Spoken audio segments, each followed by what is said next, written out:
This is a short reaction video. Well, maybe not short, but regarding Spain and the Netherlands. Congrats to Spain. The Octopus of Paul, or Paul the Octopus, got it correct.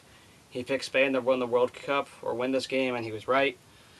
And undefeated when picking games. I mean, and concerning Germany, and then concerning a few other everything Germany got right, as well as the finals.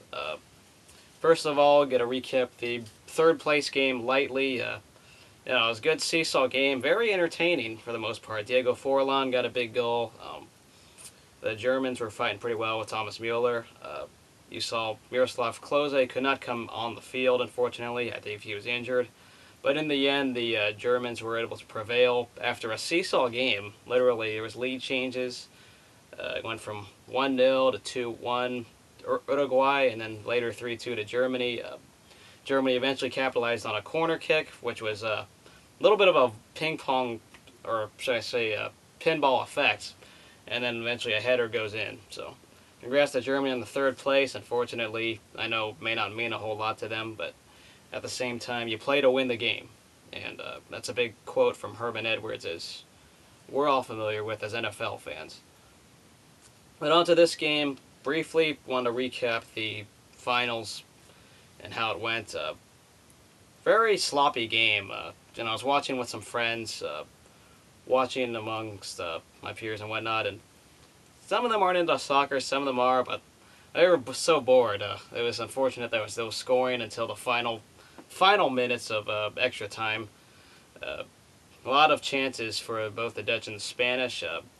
Very good defense, though, on both sides as well. Couldn't tell who was playing defense with who, but either way, you saw good defending. But Arjen Robben, he had two chances, and you got to convert on one of them if you want to win the World Cup. And unfortunately, it didn't go through. He kicked it right at the goalie. I believe Cesc Fabregas also had a chance for the Spanish. Not that it's going to matter. They also had a chance early on in the game, but there was a good save by the Dutch goalie. But then in the end, there was that one time it was open, and Andres Iniesta got the goal, scored the World Cup clinching goal when the 115th minute, I believe, in extra time. Just what happens when you're down to 10 men. There was a red card, and a lot of bookings this game. Very physical, a lot of, I think, 12 yellow cards, one red card. I don't remember the exact statistic there, but this game was very physical. And I guess for those of you who were bored, hopefully you got to see some nice hard hits and fouls. There was that one kick right to the sternum by one of the Dutchmen.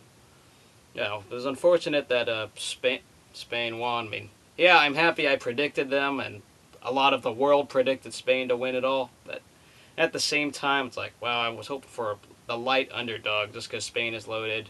The Dutch weren't as loaded, but highly ranked anyway.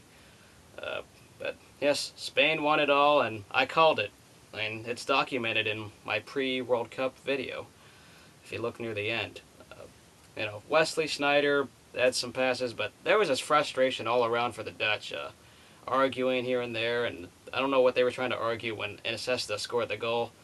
Now Iniesta's had two big goals in his career. I don't know which one was bigger, winning the World Cup here, or what he did for Barcelona back against Chelsea in 2009. There was that one goal he scored in injury time, and that's all Barcelona needed to beat Chelsea with the equalizer. That was his other big moment for those of you who are not soccer fans, or should I say football fans, sorry.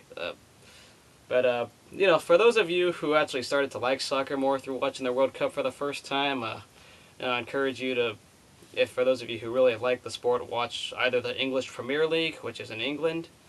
You can watch La Liga, which is in Spain. A lot of the guys who played for Spain actually are part of La Liga. A few of them are part of the English Premier League. Also, there's Serie A, which is Italy. There's a lot of Italian club teams, such as Inter Milan, who I watch. Also, there's Bundesliga for Germany, and then there's Ligue 1 for the French. Those are your five big leagues among the pretty much the UEFA soccer world. Major League Soccer is what we have here in America. It's not the greatest thing. You could see Landon Donovan, but that's really about it. Not a whole lot of thrills. I know to some of you who like MLS, it's good for you, but I don't like it as much. It's all about what goes on in Europe, especially the Champions League. If you don't want to watch the leagues itself, like the EPL or La Liga, then watch the Champions League, because that's where the best teams in all of Europe, they all face each other in something like the World Cup. They have the group stage, then they get your knockout stage with a home and home playoff format rather than just a knockout one game format. And then in May they have the Super Bowl, or pretty much the final game, biggest game of the year in May, which is the final for the UEFA Champions League. Inter Milan's your champion from 2010. We'll see what happens the coming this fall, but I hope you all enjoyed the World Cup regardless of who was there. I mean, I know some of us were here to root for USA only, and that's fine, but I hope you all enjoyed the World Cup regardless, and we'll see you another time. Tomorrow I'll be making an Oakland A's mid-season report, or All-Star break report. So I'll see y'all later, and enjoy soccer in 2014 in Brazil.